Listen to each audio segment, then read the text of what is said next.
This tutorial is on how to comment on the letter of award as a reviewer. First, log in to the eProject system. Then open Project. Go to Tendering and click Letter of Award.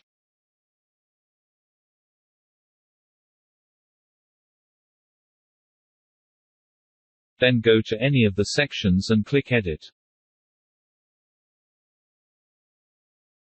For clause, as a reviewer you cannot amend the letter of award, you are allowed to give comments then notify the editor to make changes.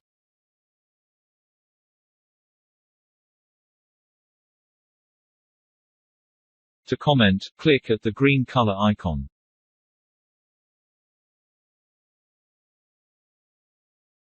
Then key in Comments. And click Post Comment.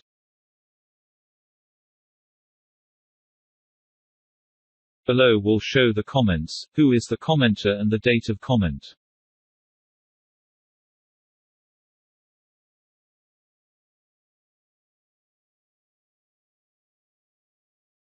Once finalized with the comments, go to Action and click Send Comment Notification. This will notify the editor to view and edit the letter of award.